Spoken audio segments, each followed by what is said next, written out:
am Game Guy. It's time for more Let's Play Paper Mario the 1000-Year Door.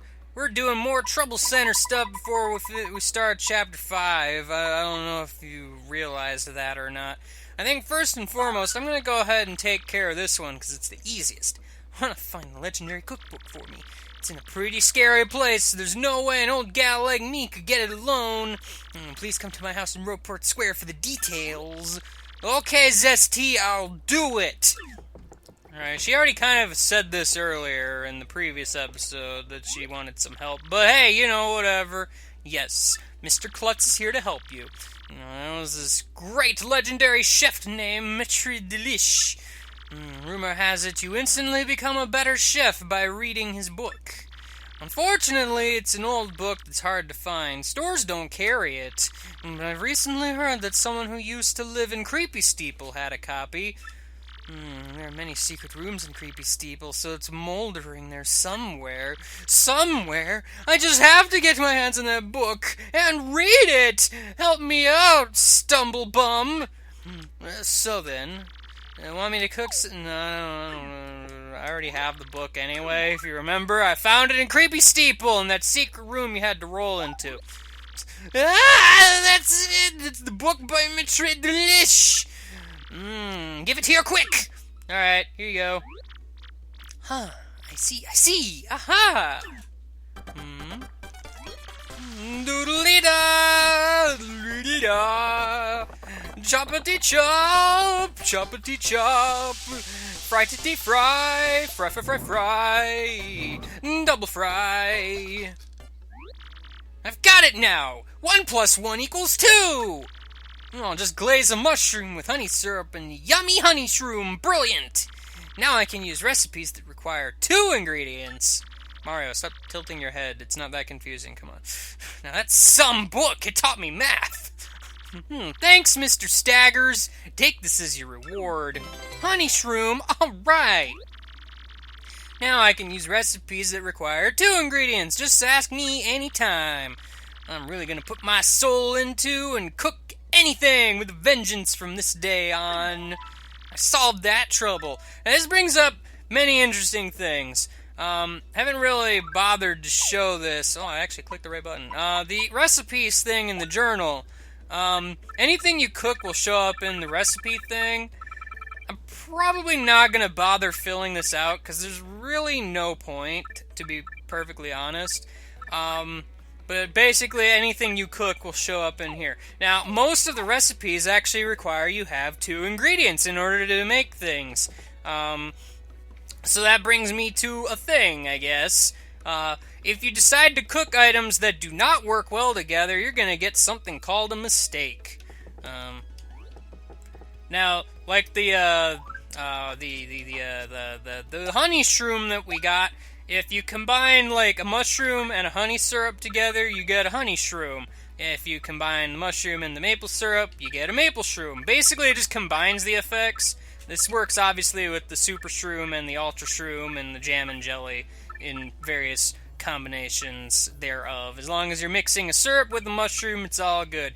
That's kind of, like, the easy thing to do with cooking, if you are so inclined. However, there are many other things you can do. Most importantly, cake mix actually brings up some interesting stuff you can do if you are so inclined. Let's see a few examples. Cake mix is honestly one of the most used things for this. It's also sure popular these past few episodes. If you want to go ahead and mix cake mix with honey syrup, yes, you're going to cook something up for me. What could it be?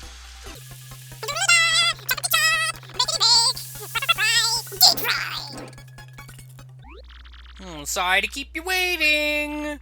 Go on, take it, Stompy. You get honey candy. Replenishes 20 FP. That's kind of nice. But what else can you get?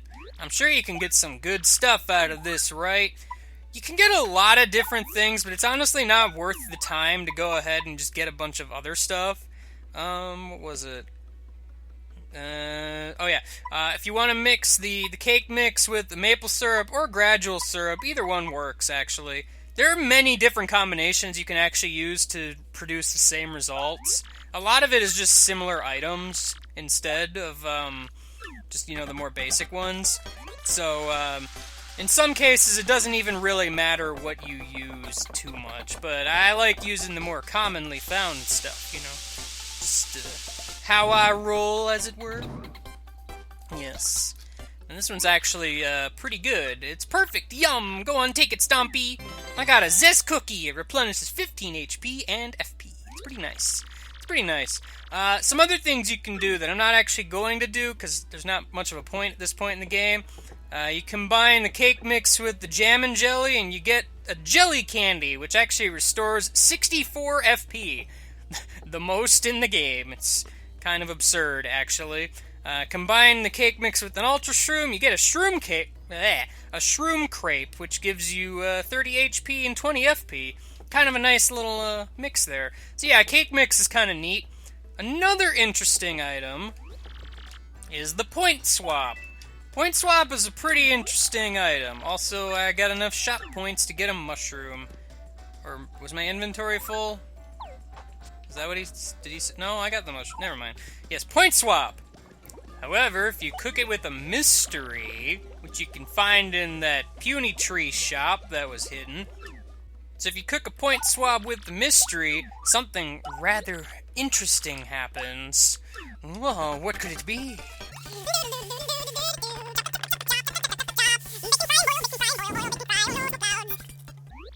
Sorry to keep you waiting, I'm not entirely sure you like this, but go on, take it, Stompy! I got a fried egg! Basically what this does is it gives you a completely random item from the cookbook log, as it were. I think it has a chance of failing also, I'm not really sure. I'm pretty sure it can give you a mistake. But yeah, it also fills in the cookbook too. So, I mean, if you wanna do that, that's a thing that you can do to kind of fill it out cheap and easy. Maybe you'll even get some rarer items, but that's just it. Now the interesting thing about the point swap, if you were to cook it with most items, it'll actually produce an interesting effect. If you cook a point swap with a mushroom, it'll become a honey syrup. Basically, it kind of changes whatever item you mix it with into that item's counterpart. So, like, the maple syrup would be a super shroom. Fire flower becomes an ice storm. That sort of stuff. Funnily enough, actually, if you get a triple gold bar and cook it with a point swap, it just becomes a regular gold bar. Cook that with a point swap, it becomes a mushroom. Pretty useful. Doesn't work in reverse. Sorry. But,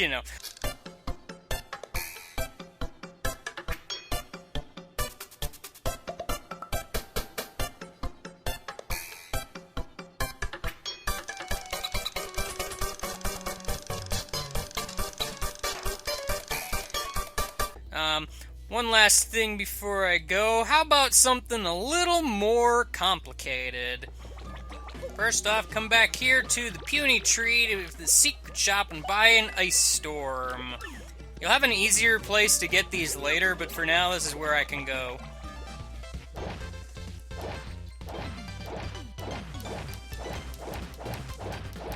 Stupid thing! Got a horsetail.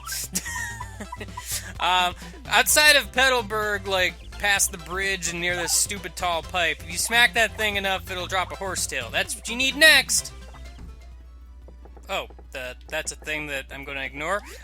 The last item you need is something I actually stored in here. Oh, my inventory is full, right. Okay, let me sell something real quick. Alright, I'm going to withdraw something. I stored a few things. What's actually in here? I don't remember. Oh, I had a point swap in here the whole time. That's good. The golden leaf. You remember the golden leaf, right? You got that in Creepy Steeple in that one behind area when you whacked a tree. You remember that, right? Go back a few episodes. You probably will. It's on the left side from the entrance. Back behind the fence. Yes. You need these items. Now, something unfortunate about certain cooking recipes is you actually have a 50% chance of them actually working. In this case, when you cook the horsetail by itself, that's what your first step is. So we'll see what happens here. Sorry to keep you waiting. I got spicy soup, so I got lucky and that'll work. If it doesn't work for you, you can go back and get another horsetail, or you can use a fire flower. Whatever works. I like the horsetail because it's free. it's pretty great. Anyway, the other two items. This one does not have a chance of failure. Cook the gold leaf and the ice storm. Gold leaf is used in a few other recipes, but could be replaced with other things in those cases. This is pretty much the only thing that requires the gold leaf, so I'd hold on to those for this specifically if I were you. Just a friendly little tip from the Mario Man, as I'm telling you how to cook things to your heart's desire. I don't know, that's how it works. Oh no! Fiery poof! No. Yes. I got a snow bunny! Alright. Yeah, if you eat that in battle, you get frozen. Great. What a useful item. However, the whole point of this, obviously, is to do something interesting. So what happens if you cook the snow bunny and the spicy soup together, huh? What happens then? I'm gonna go ahead and find out. Sounds like an important thing to do, I think. We're gonna doodle-doodle-da, and choppy-choppy-chop, and fry cookie blend. It's a pretty great thing. Whoosh! Times sparkle! Yes. Sorry to keep you waiting. I'm not entirely sure you'll like this. I mean, it shined like the sun, but details. Go on, take it. You got the couple's cake! Slowly refills HP. You can't eat it alone.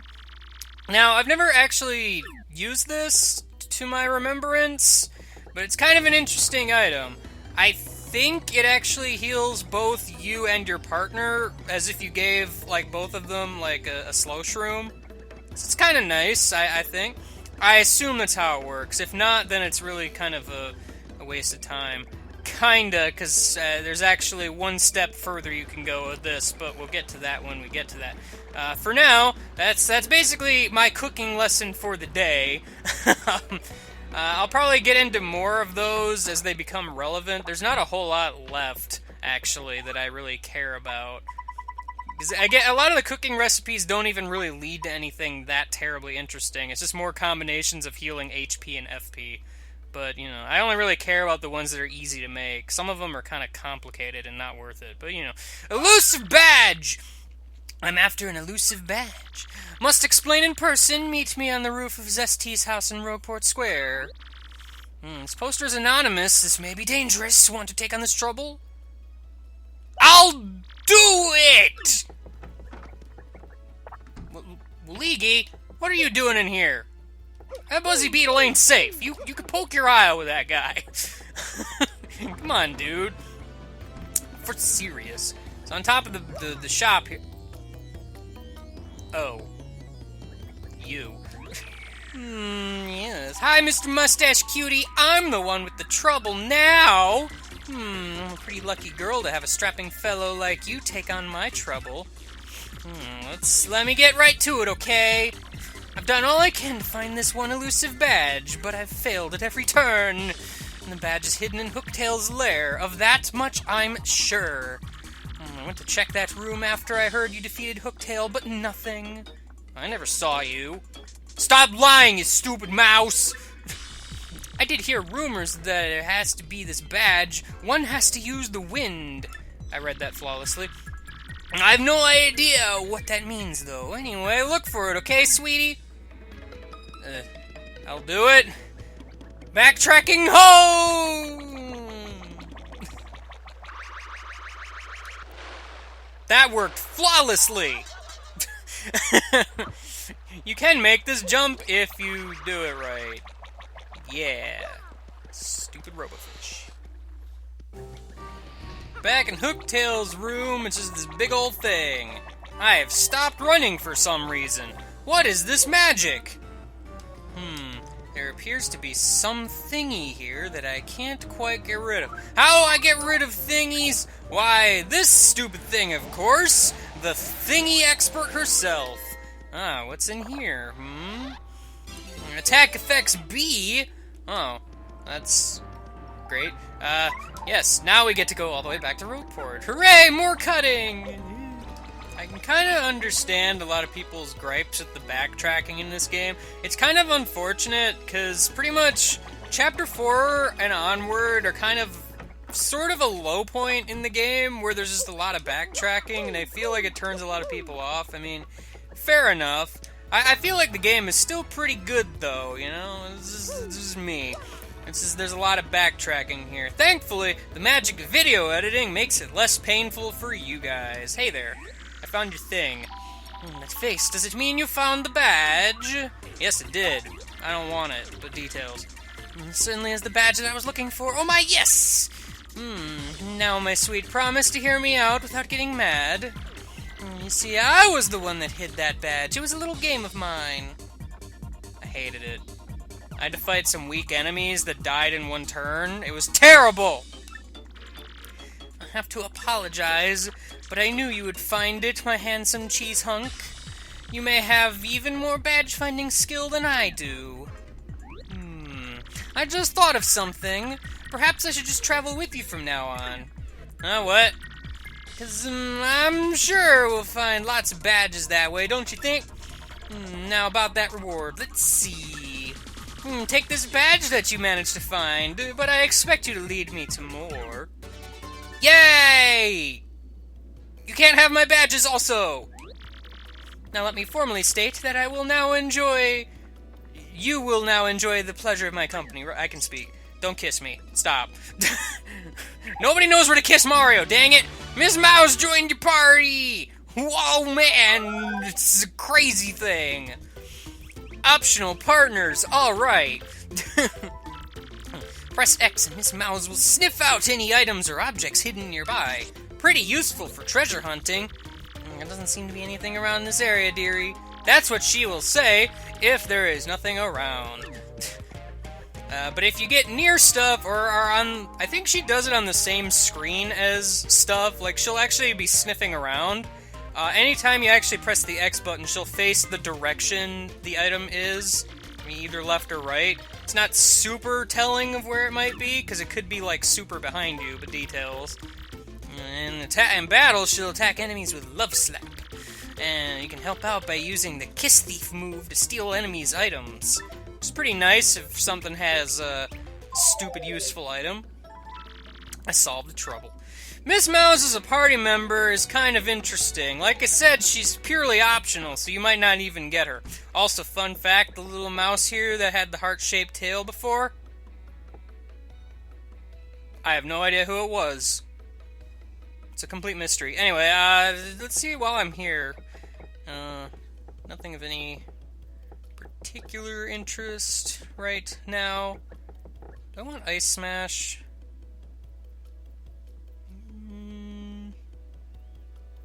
Nah, I'll pass for now. I don't have a ton of coins right now anyway, so... Yeah.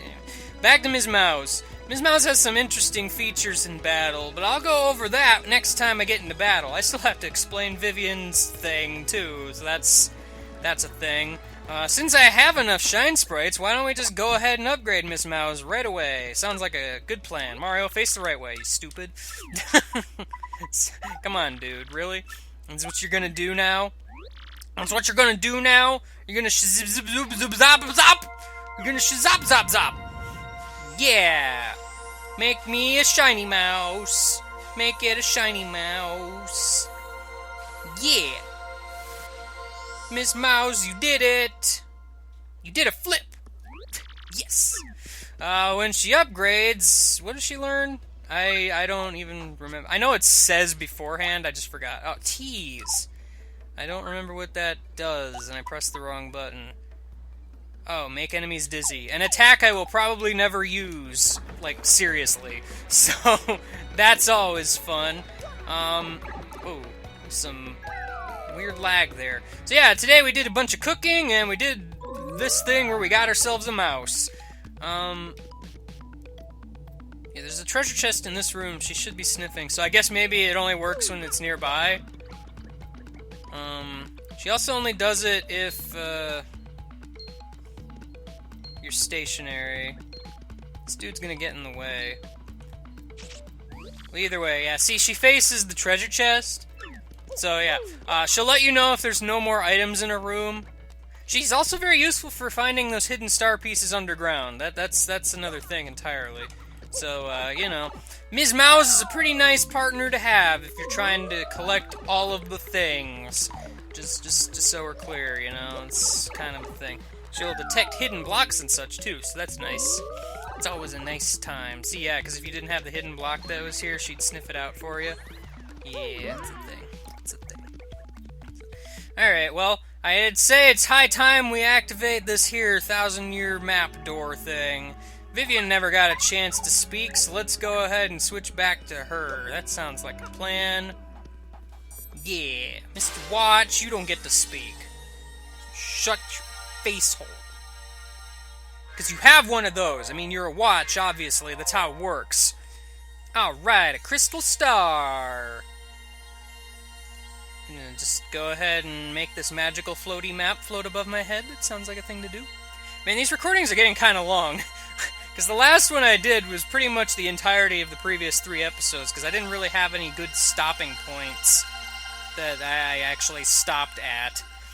So, I just kind of kept recording, which is why it was weird. There's that robofish again! Golly gee, always there and existing. What a rude butt. But hey, it looks like we get to go to an island. That's never happened before, specifically on Chapter 5. Talk about new concepts! Alright, let's see. Why do you even hop? Whatever. We'd better hurry, don't you think? We should go up to the professor's office. Oh, I'm not going to tell you where he is.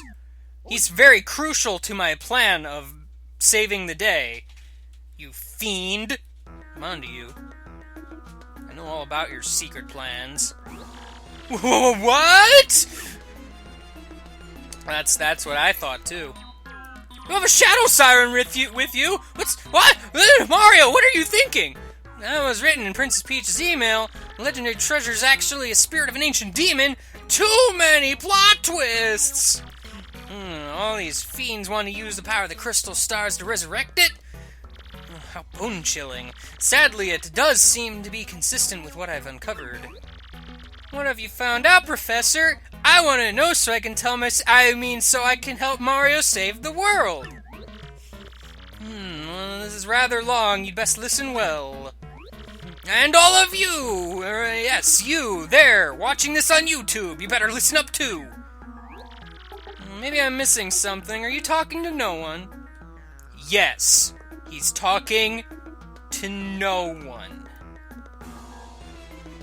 Anyway, moving on.